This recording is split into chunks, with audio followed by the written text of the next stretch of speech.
going to talk about an activity that we use in our large enrollment introductory biology classes. The purpose of the activity is to reinforce the idea that science is done by real-life human beings, and also to reinforce the concept of primary, secondary, tertiary, and quaternary structure and the role of hydrogen bonding in forming those structures. So the first thing we usually do when we're introducing this concept is go over basic definitions. Depending on the size of the class, we may also pass out pipe cleaners in the lecture hall for students to play with. So we'll have them show us primary structure with pipe cleaner, so just your linear sequence of amino acids. And then we'll have them show us secondary structure. So they'll usually coil it up as an alpha-helix around their pencils or their fingers at this point. And then tertiary structure. At that point, they'll bend it so we have two helixes interacting. And then quaternary structure. And then, depending on how many pipe cleaners we've given them, they'll either build a second one and have them interact in some form or another, or they'll lean over to their neighbor and go like this. And now we have quaternary structure, two subunits to create a functional protein.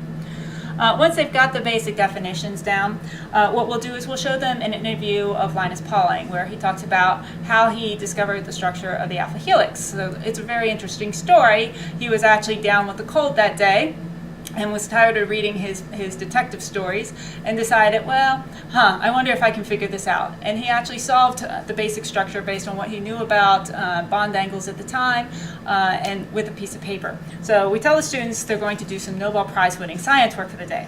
As they come into the lecture hall the day that we do the activity, we give them a copy of this template. So it's just a simple amino acid, so eight amino acids and a polypeptide here. We just use R's to represent the side chains for simplicity for this activity. Once they're in the classroom, we ask them, what is this? What are you looking at? If we're using clickers in the classroom, we'll make it a clicker question. We'll give them the 4 macromolecules. Once they've determined that this is a protein that they're looking at, what we do next is we have them mark the individual amino acids within this polypeptide on their template.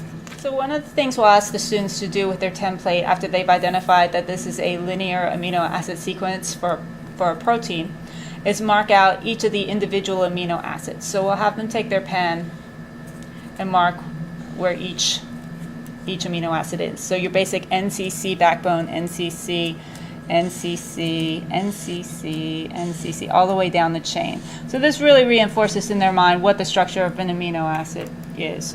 What's making up the polypeptide backbone. The next thing we'll have them do is number their boxes. So 1, 2, 3, 4, 5, 6, 7, 8. So this particular strip has 8 amino acids in this polypeptide. And what we generally do next is allow the students to pick up their template, and we ask them to turn it into a helix. So we don't give them any further instructions in this. We tell them you need to make sure your hydrogen bond is bonding with an oxygen and use the arrows for help. And that we let them figure it out themselves from there. So we give them a few minutes. And pretty soon, a handful of students have it figured out, and everybody else looks around the room and copies.